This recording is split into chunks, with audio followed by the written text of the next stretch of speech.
हाँ जी गाइस, क्या बात कर रहे थे समीक्षा? Profit before tax after tax हाँ, कौन सा है? सो बिल्कुल यहाँ से प्रॉफिट भी पिक करेंगे, वही तो हमारा स्टार्टिंग पॉइंट होगा। अब नॉर्मली तो हम क्या करते हैं, प्रॉफिट आफ्टर टैक्स लेते हैं, वर्किंग नोट में एडजस्टमेंट करते हैं, जो भी आपकी सारी एडजस्टमेंट्स है ना। ठीक है, तो यहाँ पे आप प्रॉफिट आफ्टर टैक्स लोगे 1,80,000। ठीक है, और उसके बाद जो भी आपकी एडजस्टमेंट्स थी वो सारी एडजस्टमेंट्स करके फिर प्रॉफिट बिफोर टैक्स आएगा, that you will use for as a starting point for cash flow from operating activity. ठीक है, सर लेकिन बिफोर टैक्स क्यों नहीं ले सकते जब ऑलरेडी गिवन है? ले सकते हो, इस क्वेश्चन में ले सकते हो, क्योंकि इस क्वेश्चन में आपको सीधा सीधा स्टेटमेंट ऑफ P&L दे रखा है। अदरवाइज नहीं तो नॉर्मली आपके पास ये फिगर होती नहीं है ना। Okay sir. ठीक है, और बताओ, और कोई डाउट? सर तो ये जो आपको एक्स्ट्रा ये समझ आ रहा ऑर्डिनरी। है? पहले ये बताओ, ये चीज समझ में आ रही है कि ये P&L वाला क्वेश्चन कैसे करना है? और ये क्वेश्चन डिफिकल्ट होता है, ये क्वेश्चन इजी नहीं होता, क्योंकि खुद को आइडेंटिफाई करनी है एडिशनल इन्फॉर्मेशन, वहां तो दे रखी होती थी सीधी सीधी, इसको खुद ढूंढनी है। तो इसलिए जब ये इस टाइप का क्वेश्चन आए तो ज्यादा केयरफुल रहना पड़ेगा। और जो नीचे अदर इन्फॉर्मेशन दे रखी है उन सबका तो वैसे सिंगल इफेक्ट होना होता है, तो उनका तो आपको पता ही है डिफरेंस कहाँ जाएगा, आपका वर्किंग कैपिटल चेंजेस। ठीक है, हाँ पूछो समीक्षा, क्या कहते थे? Sir extra ordinary income expense क्या होते हैं सर? अभी तक कुछ नहीं आया है इसमें। मैंने एग्जांपल दिया था, जैसे आग लग गई, लॉस बाय फायर, तो वो एक्स्ट्रा ऑर्डिनरी एक्सपेंस है। ठीक है, एक्स्ट्रा ऑर्डिनरी का मतलब हो गया जो नॉर्मली आम तौर पे रोजमर्रा के बिजनेसेस में नहीं होता। तो क्या रोज रोज आग लगती है क्या? नहीं लगती ना। इसी तरह से इंश्योरेंस क्लेम रिसीव्ड, ये एक्स्ट्रा ऑर्डिनरी इनकम है। ठीक है, तो अगर लॉस बाय फायर है तो आप उसको एक्स्ट्राऑर्डिनरी एक्सपेंस मान के चलोगे। आप पहले उसको रिवर्स करोगे, जब आप वर्किंग नोट बनाते हो तो पहले उसको आप रिवर्स करते हो, यानी आप वापस ऐड बैक कर देते हो, और फिर बाद में आगे जा करके उसे वापस नॉर्मल इफेक्ट देते हो, यानी माइनस कर देते हो। ऐसा क्यों करते हैं हम इसलिए करते हैं ताकि कंपेरेबिलिटी बनी रहे। अगर मैं किसी भी अपने पुराने डेटा के साथ कंपेयर करना चाहूँ तो मैं कंपेयर कर सकूं, क्योंकि वो साल एक्स्ट्रा ऑर्डिनरी कुछ एक्टिविटी हुई, मैं उस एक्स्ट्रा ऑर्डिनरी एक्टिविटी का इफेक्ट हटा रहा हूँ ताकि मेरी कंपेरेबिलिटी बनी रहे। ठीक है, और सर कोई doubt? Sale of asset extraordinary income क्यों नहीं होती? क्यों वो है भी भाई, तो ये कभी तो कभार आम। कर। सो मैं ये थोड़ी ना कह रहा हूँ जो चीज रेयर होती है वो एक्स्ट्रा ऑर्डिनरी है। मैं ये बोल रहा हूँ जो ऑर्डिनरी कोर्स में नहीं होती वो एक्स्ट्रा ऑर्डिनरी है, आम तौर पे नहीं ओके होता सर। जो। ठीक है, देयर इज अ डिफरेंस। ठीक है, हालांकि आपकी क्या नाम है, जो आप एसेट्स को बेचते हो या खरीदते हो, ये हर साल जरूरी नहीं है, पहली बात तो कि हर साल हो। पर क्या ये मेरी आम बिजनेस एक्टिविटी है, या ये मेरी आम बिजनेस एक्टिविटी नहीं है? ये मेरी आम बिजनेस एक्टिविटी है। अगर मैं बिजनेस कर रहा हूँ तो मेरे जो एसेट्स हैं अगर मैं उनको बेच रहा हूँ, तो this is a ordinary activity, this is not a extra ordinary activity. Extra ordinary activity होता है जो नॉर्मल आम तौर पे नहीं होती, जो विच इज लाइक, जैसे मैंने अभी आपको लॉस वाला बताया, उसके अलावा और एग्जांपल ले लेते हैं। अभी कोविड का केस आया था, कोविड कोविड की वजह से बहुत सारी चीजें ऐसी हुई थी जो आप आमतौर पे नहीं करते। आप कई सारे आपने एक्सपेंसेस ऐसे किए, लेकिन अब क्या हुआ, अब कोविड ही नॉर्मल हो गया। अगर कोविड एक ही साल रहा होता तो एक्स्ट्रा ऑर्डिनरी हो जाती वो चीजें। ठीक है ना, अब तो कोविड ही इतना लंबा खिंच गया है कि अब तो ये नॉर्मल एक्सपेंस बन गया है। वरना इनिशियली क्या था, जब फर्स्ट ईयर ऑफ कोविड था तो लोगों ने उसको एक्स्ट्रा ऑर्डिनरी की तरह ट्रीट किया था कि भाई जो भी हमारे खर्चे हो रहे हैं, मास्क, सैनिटाइजर, ये सब चीजें, हम उसको एक्स्ट्रा ऑर्डिनरी एक्सपेंसेस की तरह ट्रीट कर रहे थे। लेकिन अब क्योंकि ये तो इतनी नॉर्मल चीज हो गई है, इतने 4 साल हो कितने, 3-4 साल हो गए कोविड को, 3 साल हो गए गैस। तो अब ये इतना नॉर्मल हो गया है कि अब तो मतलब ऐसा ये तो चल ही रहा है, ये तो होगा ही होगा।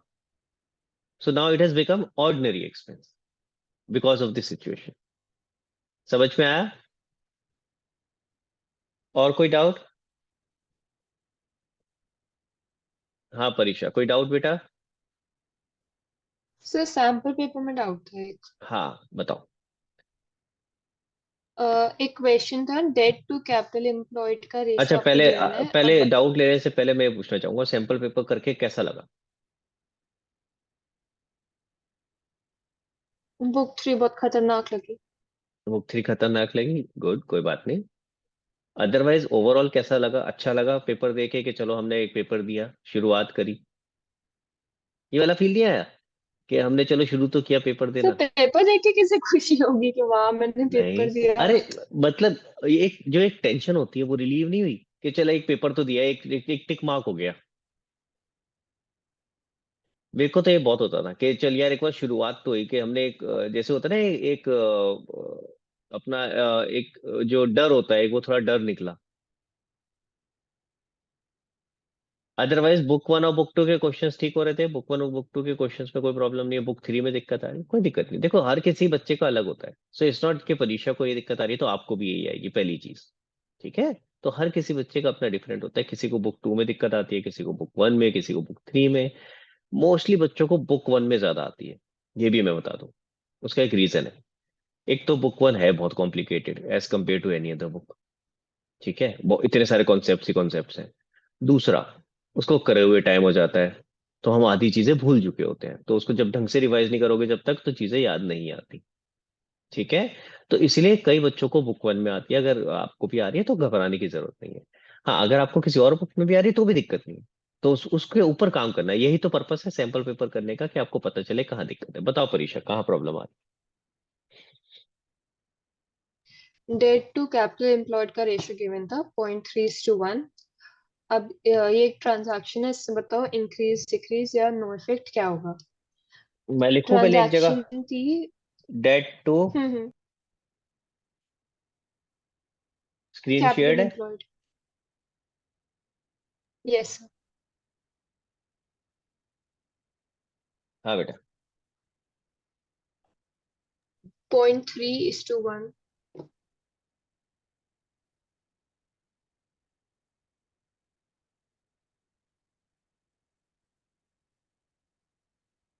हाँ जी बोलो। मुझे अपनी गलती दिख गई, मैं टोटल डेट ले रही थी। इसीलिए ये जो फॉर्मूला लिखता हूँ ना पहले, ये फॉर्मूला इसीलिए लिखता हूँ ताकि आपको जब ट्रांजैक्शन देखो तो समझ में आए कि मुझे किस चीज के ऊपर फोकस करना है। ठीक है, और बताओ। और और तो कोई डाउट नहीं था। ये सिर्फ आपके लिए नहीं है, ये मेरे लिए भी होता है, कोई भी हो, फॉर दैट मैटर। भाई एक प्रोसेस है कि आप पहले ये लिखोगे तभी आपका दिमाग चलता है ना, कि हाँ मेरे को किन चीजों के ऊपर फोकस करना है। हाँ वृंदा। सर मुझे क्वेश्चन नंबर 18 और 20 में डाउट था। किसके? सर वो सैम्पल पेपर के। तो मेरे को ऐसे थोड़ी ना पता है 18 और नहीं 20 मैं कौन सा बता है। रही हूँ, मैं बता रही हूँ मैं को यार मैं कहाँ से ना। निकालू 18 20, मुझे क्या पता तूने कौन सा पेपर किया है कौन सा नहीं किया है। हाँ पूछ। सर वही आपके वाला करा था मैंने। सर एक तो ये था कि हमें गुडविल निकालनी थी, जिसमें लिखा था कि during the year there was a loss of 20,000 due to fire which was hmm. Not accounted for while calculating the profit. Hmm. तो हम इसको ऐड नहीं करेंगे क्या 2021 में? क्यों करेंगे? ऐड क्यों करते? देखो मुझे पता है क्या है, वृंदा, तू ना लॉजिक नहीं लगाती साथ में। मैंने जब करवाया था, रिवर्स करवाया था, तो उसका हम्म। लॉजिक भी बताया था ना, रिवर्स क्यों कर रहे हो। सर क्योंकि लॉस हुआ है और वो अनएक्सपेक्टेड लॉस है, वो एक बार ही होता है, हाँ हर बार तो होगा नहीं, हर लेकिन बार जब नहीं क्वेश्चन होगा। खुद कह रहा है कि ये जो प्रॉफिट मैंने आपको दिया है, इस प्रॉफिट के अंदर मैंने इस लॉस को कंसीडर ही नहीं किया, तो फिर मैं दोबारा क्यों ऐड करूंगा? अगर मैंने ये लॉस को कंसीडर किया हुआ होता, यानी मेरा प्रॉफिट कम हो रखा होता इस लॉस से, तो मैं रिवर्स करता ना इसको। जब यह कंसीडर ही नहीं किया तो रिवर्स क्यों करूंगा? तभी मैं सर बोलता मैंने हूँ नोट रटना नहीं नहीं है। पढ़ा, मैंने नोट नहीं ठीक है पढ़ा। कोई बात नहीं, पर मैं वैसे बता रहा हूँ वृंदा। देखो आपको कॉन्सेप्ट पता था लेकिन आपने फोकस नहीं किया उस चीज पे। लेकिन पता है, देखो अब एक चीज समझ में आ रही है, मैं अब आपका कोर्स खत्म हो गया है, तो अब आपको एक चीज समझ आ रही है कि मैं लॉजिक के साथ क्यों बताता हूँ। क्योंकि अगर आप रट के चलोगे ना, तो आप कहीं ना कहीं फंसोगे आगे जाके। अब इस तरह का क्वेश्चन आ गया, अब बच्चे तो रट के बैठे हैं ना, क्या कि भाई कहीं भी दिखाई दे लॉस उसको वापस ऐड बैक कर दो। तो वो नहीं करना है, क्वेश्चन को पढ़ो समझो लॉजिक लगाओ। और बताओ वृंदा। सर एक ये वाला क्वेश्चन था जिसमें बैलेंस शीट दे रखी थी, एक नया पार्टनर ऐड ऑन हुआ है, वो कैपिटल लाया है और हमें वो हिडन गुडविल कैलकुलेट करनी थी। तो हम्म। इसमें एंट्रीज भी पास करनी थी, मेरी हिडन गुडविल तो निकल गई फर्म की। तो फिर हम्म। जब हम एंट्रीज पास करेंगे तो उसमें प्रीमियम ऑफ गुडविल नहीं लिखेंगे क्या? नहीं बेटा, मैंने बताया था कि हिडन गुडविल में मतलब ही क्या है कि जब आप वो कैपिटल लेके आया तो हमें तो पता ही नहीं था कि उसके अंदर कुछ गुडविल भी है। वो तो जब हमने बाद में कैलकुलेट किया तो पता चला। एक तरह से ये मान के चलते हैं। देखो पता है इसके ऊपर भी ना बड़ा वो है। ये मैं दो तीन बातें बता देता हूँ।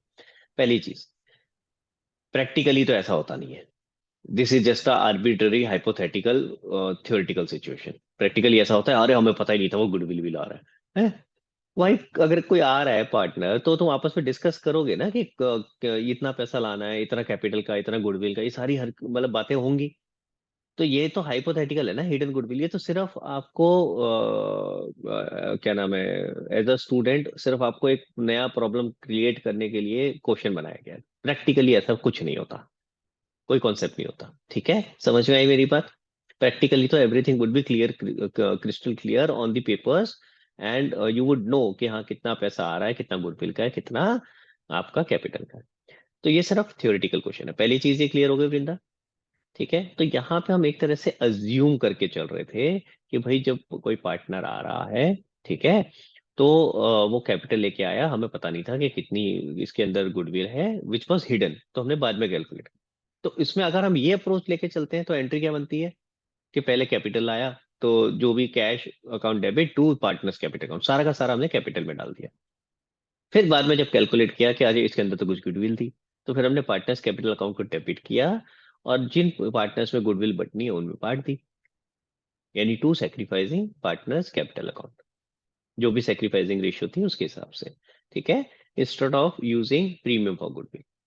लेकिन कई बुक में हिडन गुडविल के लिए भी प्रीमियम फॉर गुडविल अकाउंट दिखा रखा है।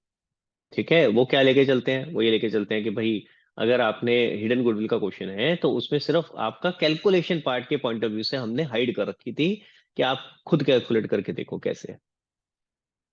हमने आपको सीधा सीधा दे नहीं रखा था। समझ आया मेरी बात? तो ऐसे केस में कई क्वेश्चंस में नॉर्मल जो एंट्री होती है वैसी दिखा रखी होती है कई बुक्स में, प्रीमियम फॉर गुडविल यूज करके। आप कोई सी भी करो, दोनों ठीक मानी जाएगी, क्योंकि अगेन इसमें कोई सेट रूल नहीं है। लॉजिक समझ आ रहा है क्यों सेट रूल नहीं है? क्योंकि ये प्रैक्टिकली तो होता ही नहीं। हमें से पूछोगे सर कौन सी वाली एंट्री ठीक है, मैं कुछ हाँ या ना नहीं बोल सकता, क्योंकि ये आर्बिट्री क्वेश्चन है। क्वेश्चन ही गलत है ये, पहले तो क्वेश्चन आता ही नहीं है, अननेसेसरी जबरदस्ती। मतलब क्वेश्चन आता नहीं, से प्रैक्टिकली होता नहीं है, तो मैं प्रैक्टिकली आंसर तो दे ही नहीं सकता आपको कि प्रैक्टिकली कौन सी होती है। तो ये तो it depends upon author to author के उसने कौन सा अप्रोच लिया। ठीक है, अगर आपके पास क्वेश्चन आएगा तो आपकी दोनों एंट्रीज सही मानी जाएगी। तो सर जैसे मैंने हिडन गुडविल निकाली फर्म की, तो उसको जो जीनत आई है जैसे, तो उसके शेयर से मैं उसको मल्टीप्लाई करूंगी ना। जैसे 1/5 शेयर है जीनत का, तो हाँ, हिडन तो आप ये गुडविल देखो हिडन गुडविल का तरीका क्या था। आप देखोगे कितना कैपिटल पार्टनर लेके आया, into expected reciprocal of capital. Into reciprocal of share. Hmm. तो अगर वो कितना लेके आई थी जीनत, 50,000 कैपिटल आई और थी। उसका शेयर कितना था 1/5, 1/5। तो इंटू 5/1 कर दिया। तो 50,000 into 5/1, 2,50,000। This should be the total capital of the firm. फिर हम्म। आप ऐड करोगे सबका कैपिटल, यस चेक सर। करोगे, इसे कंपेयर करोगे। वो अगर इससे कम आ रहा है इसका मतलब गुडविल है, वो उसमें छुपी हुई है। तो फिर गुडविल, और जब मैं प्रीमियम ऑफ गुडविल निकालूंगी जीनत का, तो जो गुडविल ऑफ फर्म आई है मेरी, तेरा न्यू वाली अमाउंट में प्रॉब्लम है या तेरा उसमें सर, उसने प्रॉब्लम तो आया है? प्रीमियम ऑफ गुडविल लिया ही नहीं ना। उसने अरे तो तो जीनत एंट्री तो करी होगी ना भाई, गुडविल की सेकंड एंट्री तो करी होगी जो मैं बता रहा हूँ।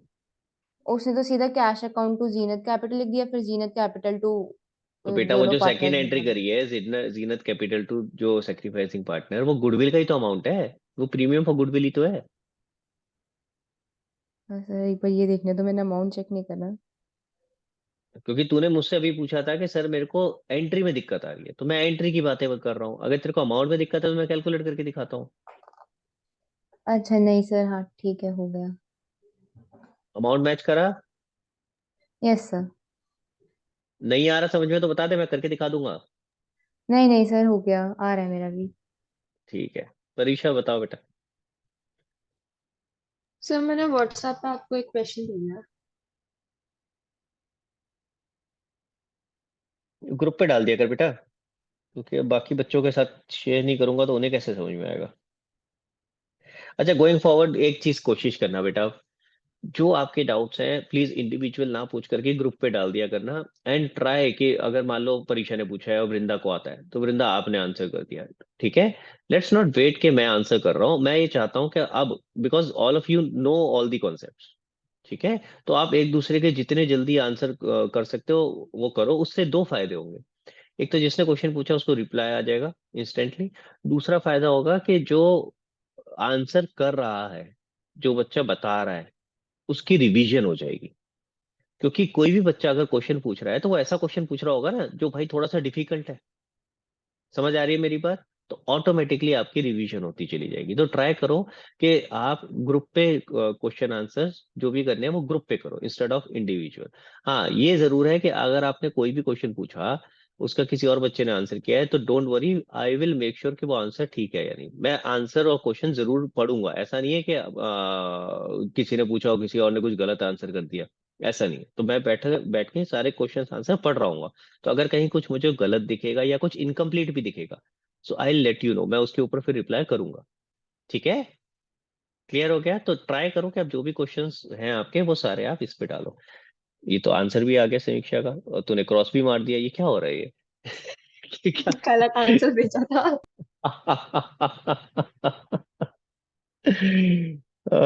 ओके, क्या लिखा है भाई? गंगा एंड जमुना, अच्छा गंगा और यमुना, सरस्वती कहाँ गई? Are partner sharing profits in the ratio 2:1, they admit Saraswati for, आ गई सरस्वती, अरे वाह। They admit Saraswati for 1/5 share in the future profit on the date of admission. गंगा's capital was 1,02,000, Jamuna's capital was 73,000. Saraswati brings 25,000 as a share of goodwill, as her share of goodwill, and she agrees to contribute proportionate capital of the new firm. How much capital will be brought by Saraswati? तो आप सबसे पहले तो जो goodwill का share है उसको distribute करोगे। जो गुडविल का शेयर है 25,000 उसको डिस्ट्रीब्यूट करो। परीक्षा किया आपने क्वेश्चन ये? 25 किया था। हाँ, कैसे किया? 25 से पहले फर्म गुडविल निकाल ली, फिर एक्चुअल फर्म कैपिटल जितनी है वो 3 लाख आ गई, फिर अटक गई। बेटा फर्म गुडविल क्यों निकाली आप? जो आपको गुडविल दे रखी है, शेयर ऑफ गुडविल किसका है? ये सरस्वती का, ठीक है। आप ये शेयर ऑफ गुडविल डिस्ट्रीब्यूट करोगे बाकी जो सेक्रीफाइसिंग पार्टनर्स है उसमें। अब क्योंकि क्वेश्चन साइलेंट है तो हम ये मान के चलेंगे कि जो गंगा और जमुना है वो 2:1 में ही सेक्रीफाइस कर रहे होंगे, तो आप उसमें डिस्ट्रीब्यूट कर दोगे। पहले सुन ले, शांति से सुन, समझ इसको जो मैं बता रहा हूँ। जब वो डिस्ट्रीब्यूट कर दोगे तो वो आपका फाइनल कैपिटल आ जाएगा आफ्टर ऑल एडजस्टमेंट्स। याद करो प्रोपोर्शन जो आप कैपिटल एडजस्टमेंट करते थे, मैंने आपको बताया था this is suppose to be the last adjustment after doing all the adjustments. So first you have to do this adjustment ना। जो गुडविल की एडजस्टमेंट दे रखी है क्वेश्चन में, पहले उसको करो।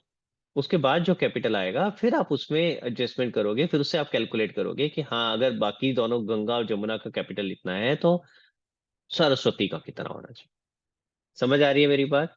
तो एक चीज याद रखना सब लोग, जब भी प्रोपोर्शनेट कैपिटल का क्वेश्चन आता है, कोई भी कैपिटल एडजस्टमेंट का क्वेश्चन आता है, capital adjustment is the last adjustment. तो पहले अगर कोई और एडजस्टमेंट दे रखी है, फॉर एग्जांपल इस केस में गुडविल की थी, आपके और भी एडजस्टमेंट हो सकती थी, रीवैल्यूएशन ऑफ एसेट्स या लाइबिलिटीज, तो कुछ भी अगर एडजस्टमेंट आपको दे रखी है तो पहले आप वो एडजस्टमेंट्स करोगे, उसके बाद फिर आप प्रोपोर्शनेट कैपिटल निकालोगे। अब प्रोपोर्शनेट कैपिटल निकालना आता है परीक्षा, कैसे निकालते हैं? मान लो आपने एडजस्टमेंट कर दी, ठीक है। मैं हाइपोथेटिकली अज्यूम करके चल रहा हूँ कि आपने गुडविल की एडजस्टमेंट कर दी। वैसे कितना कितना आएगा, कर ही दो ना यार, खत्म ही करते हैं क्वेश्चन। 14। कौन कौन है? 8,300 गंगा, 333। ठीक है, जमुना और सरस्वती, ठीक है। गंगा का आपको दे रखा है, गंगा जमुना ही दे रखा है ना, सरस्वती तो निकालना ही है हमें। हाँ जी, गंगा का कितना कैपिटल है? वैसे तो आप टोटल भी ले लोगे तो भी चल जाएगा, क्योंकि हमें तो टोटल ही चाहिए था ना। कितना कितना था कैपिटल, बताना जरा। 1,02,000 और 73,000। तो मैं इंस्टेड के 73। मैं अगर इसका टोटल भी निकाल लेता हूँ, सॉरी, 175, और प्लस इसके अंदर मेरा गुडविल का शेयर भी आ जाएगा, इंडिविजुअली अलग अलग, वैसे तो मेरे को यहाँ ऐड करना चाहिए था इंडिविजुअली अलग अलग, ठीक है, गंगा का शेयर गंगा में, जमुना का जमुना में, फिर मैं टोटल निकालता, ठीक है, लेकिन मेरे को तो चाहिए टोटल ही था, इसलिए मैं अगर यहाँ भी कर देता हूँ तो भी मेरा काम चल जाएगा, शॉर्टकट हो जाएगा। कितना था? 25,000।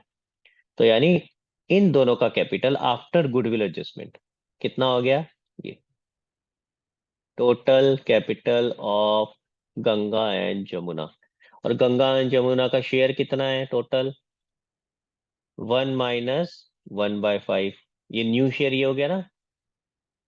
तो 4/5 शेयर जो है फर्म कैपिटल का वो 2 लाख है। तो फर्म कैपिटल कितना हो गया? 2 लाख इंटू 5/4, यानी कितना हो गया? 2,50,000। 250। अगर फर्म कैपिटल 250 है, कौन थी ये? सरस्वती। इसका यस सर। कैपिटल कितना होगा? 250 मल्टीप्लाइड बाय 50। 1/5, यानी 50,000। Your answer is 50,000। अब ये मत बोलियो इस पे भी क्रॉस, ये नहीं है। नहीं, 50 था आंसर। समझ आ गया कैसे आया? तो इसके लिए रूल याद रखो, कोई भी कैपिटल एडजस्टमेंट करनी है, for doing any capital adjustment you have to first do all other adjustments. जब आपके पास फाइनल कैपिटल आ जाए तब आप कैपिटल एडजस्टमेंट करोगे। वृंदा बताओ क्या डाउट है बेटा? सर मैंने ना एक क्वेश्चन भेजा है ग्रुप पे, उसमें बस मुझे ये जानना है कि कंपनी ने ऑफर कितना करा है डिबेंचर्स। बताओ भाई परीक्षा, कितना ऑफर किया?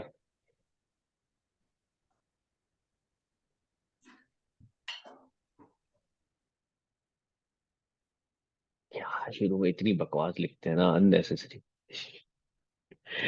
तो टाइम खराब करते हैं।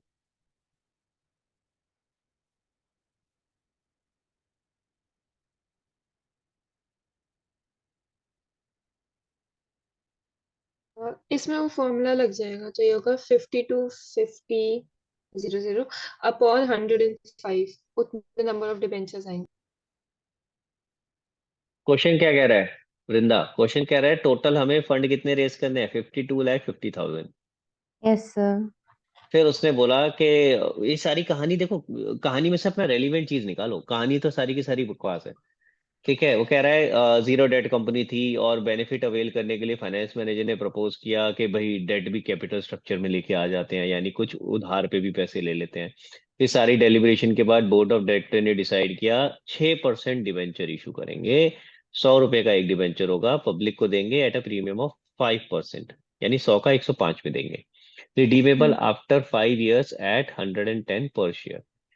You are required to answer the following question. 5 general entry for allotment of debenture. अब अपने को चाहिए कितने? अपने को चाहिए 52 लाख, यानी 52,50,000, यस सर। ठीक है। और हम 100 रुपए की चीज 105 में दे रहे हैं, तो हमें हर एक डिवेंचर पे 105 रुपए मिलेंगे। तो 52,50,000 मिलने के लिए कितने डिवेंचर इशू करने चाहिए? तो 52,50,000 डिवाइडेड बाय 105। समझ आया? Yes sir. अब प्रॉब्लम कहाँ आती है? सर हमने तो रटा हुआ होता है कि नॉमिनल वैल्यू से डिवाइड करते हैं। तो नॉमिनल वैल्यू से किस चीज को डिवाइड करते हैं? जहां आपको क्वेश्चन में दे रखा होता है total amount of debenture issued, total amount of debenture issued. यहाँ ये नहीं दे रखा था, यहाँ तो ये बता रखा था कि टोटल फंड कितने हमें चाहिए। फर्क समझ में आया? जहाँ यस लिखा सर। होता था ₹20 लाख डिवेंचर इशूड, तो वो yes sir. Total amount of debenture issued दिया होता था, तब हम नॉमिनल वैल्यू से डिवाइड करते थे। यहाँ दे रखा है total amount which is required to be raised, ठीक है। और पूछो वृंदा। बस सर यही था। हाँ परीक्षा, और कोई डाउट? समीक्षा कोई और doubt? No Pratyush, sir. Manisha, कोई डाउट? No sir. चलो फिर आप लोग नेक्स्ट क्लास तक प्लीज ये कैश फ्लो के क्वेश्चंस खत्म कर लो, ठीक है। अब सबसे पहली प्रायोरिटी होनी चाहिए कैश फ्लो के क्वेश्चंस, ठीक है। आपका वो हो गया खत्म। सैंपल पेपर किया सबने? कोई ऐसा जिसने सैंपल पेपर नहीं किया आप में से? समीक्षा बेटा पीछे चल रहा है तू बहुत। सर मैं आज ही आई हूँ ना। मैं सिर्फ ये बता रहा हूँ तू बहुत पीछे चल रही है। यस सर, हो जाएगा पक्का नेक्स्ट बेटा क्लास देख, में। ऐसे ऐसे तू बोलती है ना, जब ऐसे ये सर हो जाएगा तो ना मेरे को और टेंशन हो जाती है। सीरियसली बता रहा हूँ। क्योंकि ये वाला जो अप्रोच होता है ना, हो जाएगा बेटा, हो जाएगा नहीं है, हम पीछे चल रहे हैं, तो यू नीड टू, पता है, यू नीड टू से what, yes sir I understand कि हम पीछे चल रहे हैं, मैं इस डेट तक खत्म करूंगी। ये हो जाएगा जो होता है ना, ये बड़ा गंदा सा वो होता है थॉट प्रोसेस। आप मुझे ऐसे बोलो कि सर मैं इस डेट तक कर लूंगी। सर मेरा कल तक हो जाएगा पूरा। हाँ सर मैं कल तक कर दूंगी। ये सुन के अच्छा लगता है, हो जाएगा ना, इज लाइक मतलब पता नहीं कब होगा लेकिन हो जाएगा, विच इज वेरी अनसर्टेन। तो ऐसे नहीं बोला करो, ठीक है। इसको निपटाओ, कैश फ्लो को खत्म करो, फिर हम अगला कैश फ्लो का टेस्ट लेंगे, ठीक है। एंड देन उसके बाद वापस से एक अपना पैटर्न बना लो। गाइस सब लोग प्लीज अपना एक पैटर्न बना लो कि जो भी आपका वीकेंड आ रहा है, हर वीकेंड एक पेपर जरूर देना है। अभी फिलहाल इस तरीके से शुरू करो, ठीक है, कि हर वीकेंड एक पेपर जरूर देना है। बीच में अगर मौका बने तो बीच में दे दो, जरूरी नहीं कि वीकेंड की वेट करनी है। बट एक हफ्ते में एक दिन जरूर फिक्स कर लो कि हफ्ते में एक दिन तो टेस्ट देना ही देना है। I am talking about accounts. Similar pattern आपको बाकी सारे सब्जेक्ट्स में भी बनाना चाहिए, कि आप जैसे जैसे आप हफ्ते में, जैसे हफ्ते में आपके टोटल, अगर मैं वीकडेज की बात करूँ 5 वीकडेज है, तो आप ऐसे एलोकेट भी कर सकते हो कि चलो मंडे को इसका, ट्यूसडे को इसका, वेंसडे को इसका, इस तरीके से भी। तो उससे आपका क्या होता है कि आपके सारे पेपर्स की प्रैक्टिस होती रहती है, सारे सब्जेक्ट्स की प्रैक्टिस होती रहती है साथ साथ, ठीक है। तो इस तरीके से एक अपना पैटर्न बना लो। And I am again telling you, अगर आप सैंपल पेपर प्रैक्टिस नहीं करोगे तो जितनी तैयारी है वो आपकी लिमिटेड रह जाएगी, ठीक है। तो और अल्टीमेटली जो हमारा एम है कि हम अच्छे से सारे क्वेश्चंस कर पाए, वो नहीं हो पाएगा। फिर आप वहीं बार बार दिक्कतें फेस करोगे कि सर जब मैं क्वेश्चन करने बैठ रही हूँ तो या तो क्वेश्चन नहीं हो रहे हैं, या फिर मेरा टाइम से खत्म नहीं हो रहा है। आई एम टेलिंग, ये दोनों चीजें होंगी। क्वेश्चंस में भी अटकोगे क्योंकि आपको आदत नहीं पड़ी है सैंपल पेपर्स करने की, एक एक चैप्टर से दूसरे चैप्टर के क्वेश्चंस पे आने की, और टाइम भी बहुत वेस्ट होगा। कोई ऑब्जर्वेशन परीक्षा सैंपल पेपर करके कुछ पता चला कि हाँ मैं ये गलत, ये अप्रोच कर रही थी, इसकी जगह ऐसे करना चाहिए पेपर, या कुछ और, कुछ कुछ हेल्प मिली एक्स्ट्रा, कोई एक्स्ट्रा ऑब्जर्वेशन अभी? सर अभी मैंने अपना पेपर चेक नहीं किया है, तो वो चेक करने के बाद कितने मिल जाएगा। कितने घंटे में हुआ, देखा? 15 मिनट पहले होगी। 15 मिनट पहले हो गया। और जितने इंडिविजुअल क्वेश्चंस करे थे उनमें भी एक बार चेक करना, टाइम लिखा था इंडिविजुअली सबके साथ में, तो उनके साथ देखना कि जितने मिनट में होना चाहिए था क्या वो उतने मिनट में हुआ। कोई क्वेश्चन ऐसा देखो, कुछ ऐसे भी होंगे जो ज्यादा टाइम लगा किसी में और किसी में कम टाइम लगा। That will help you to understand. जैसे फॉर एग्जाम्पल, नॉर्मली बच्चों को कैश फ्लो स्टेटमेंट में थोड़ा सा ज्यादा टाइम लगता है जितना नॉर्मली लगना चाहिए। अगर 6 मार्क्स का है तो 12 मिनट लगने चाहिए, नॉर्मली बच्चों को 15 लगता है। मैं बता रहा हूँ ये चीज, नॉर्मली लगते हैं, ज्यादा लगते हैं। उसका रीजन, क्योंकि ओवरऑल क्वेश्चन को करते करते टाइम लग जाता है। तो 3 मिनट जो यहाँ एक्स्ट्रा लगते हैं ना, तो टीचर कहीं ना कहीं कोई क्वेश्चन ऐसा आसान डालता है जिसमें 3 मिनट कम भी लगे, ठीक है। तो इसीलिए आप ये, अगर आप देखोगे ना ये जो चीजें मैं करा रहा हूँ, this will help you in understanding कि हाँ किन क्वेश्चंस पे टाइम ज्यादा लगता है, किस में कम लगता है।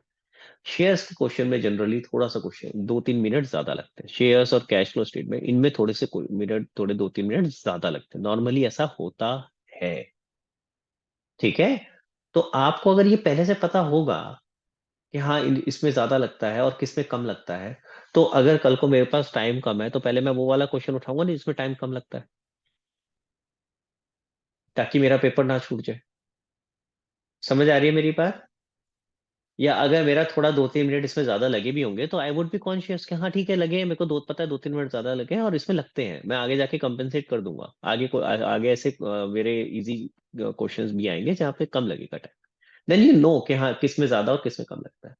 तो इस तरीके से एक बार करना है एनालिसिस, उससे आपको अपना खुद का भी पता चलेगा। And it again depends upon person to person, student to student. जरूरी नहीं कि सबका किसी इस क्वेश्चन में ज्यादा लगा, मैं जनरली बोला। कई बच्चों को कैश फ्लो बड़ा अच्छे से आता है और वो बहुत जल्दी जल्दी कर लेते हैं, वो 12 मिनट से भी कम में कर लेते हैं, 10 मिनट में भी हो जाता है। तो it depends upon student to student, person to person, कि किसी को किसी चीज में ज्यादा लगता है, किसी में कम लगता है, ठीक है। चलो तो आज की क्लास यहीं खत्म करते हैं।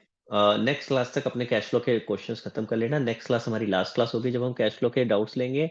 परीक्षा, आई डोंट रिमेम्बर मैंने समीक्षा को लिखवाया था, किसको लिखवाया था, बट याद दिला देना, फ्राइडे को तो टेस्ट है हमारा। फ्राइडे के बाद जो अगली क्लास होगी, ठीक है, फ्राइडे के बाद जो अगली क्लास होगी उसके अंदर हम लोग हमें दो तीन चीजें डिस्कस करनी है। चेयर्स एक तो वाले टेस्ट का। शेयर्स वाला टेस्ट डिस्कस करना है, प्लस एक चीज और डिस्कस करनी है, जो हमारे रेशियोज बची हुई हैं, कुछ जो नई रेशियोज इस साल इंट्रोड्यूस हुई हैं वो अभी तक हमने डिस्कस नहीं करी है। तो प्लीज मुझे याद दिला देना, वो डिस्कस करनी है। दो चीजें डिस्कस करनी है, पेंडिंग है। हाँ वृंदा। सर हम टेस्ट में आपके वाला वो यूज कर सकते हैं फॉर्मेट? फॉर्मेट यूज नहीं कर सकते, फॉर्मेट यूज करना है लेकिन खुद बनाना है टेस्ट के टाइम पे। बना बनाया नहीं लेके आना है एग्जाम मतलब में। बना बनना ही नहीं, बना बनाया नहीं मिलेगा हमें? नहीं मिलेगा ना, यही तो दिक्कत है बेटा। अगर यही हो जाता तो कितना मजा आ जाता ना। काश एग्जाम में हमें ये वाला फॉर्मेट बना बनाया मिल जाता, नहीं मिलेगा ना यार। हाँ, तुम्हें एग्जाम में लेजर का फॉर्मेट मिलेगा, तुम्हें एग्जाम में बैलेंस शीट का फॉर्मेट मिलेगा, तो उन चीजों को आप बना बनाया ले सकते हो फॉर गिविंग योर टेस्ट, और for that matter giving your sample paper as well. लेकिन तुम्हें इसका फॉर्मेट बना बनाया नहीं मिलेगा। तो कैश फ्लो स्टेटमेंट तो आपको खुद ही फॉर्मेट बनाना है, और इसीलिए तो मैं आपको कह रहा हूँ कि इसकी आदत डालो कि 5 मिनट के अंदर अंदर ये बने। ठीक है, and you have to be honest. ऐसे मत चीटिंग करना है कि मैंने उठा लिया बना बनाया, सर को क्या पता चलेगा। तो that you have to be honest to yourself. अगर आप मुझे धोखा भी दे दोगे तो अल्टीमेटली आप अपना ही नुकसान करोगे। So you have to be honest to yourself कि आप ड्यूरिंग द टेस्ट ही आप ये क्या बोलते हैं बना रहे हो फॉर्मेट। नहीं तो आप अभी तो चलो फायदा उठा लोगे, बाद में जब एग्जाम में बैठोगे वहां तो मिलेगा नहीं, फिर वहां फंस जाओगे, वहां पता चला आप फॉर्मेट में ही गलती कर रहे हो तो सारा काम खराब हो गया। और होता भी यही है, बहुत सारे बच्चे होते हैं जो फॉर्मेट ही गलत कर देते हैं। जब फॉर्मेट गलत कर देते हो तो सारा क्वेश्चन ही गड़बड़ हो गया ना फिर आगे। तो इसलिए प्लीज इसको अच्छे से करो, ठीक है। एंड जब मैं पेपर लूंगा तभी फॉर्मेट बनाना है, ठीक है। और कोई डाउट? करें क्लोज फिर आज की क्लास? चलो आज की क्लास यहीं क्लोज करते हैं, नेक्स्ट क्लास में इसको खत्म करेंगे, ठीक है। चलो take care guys, bye bye bye everyone.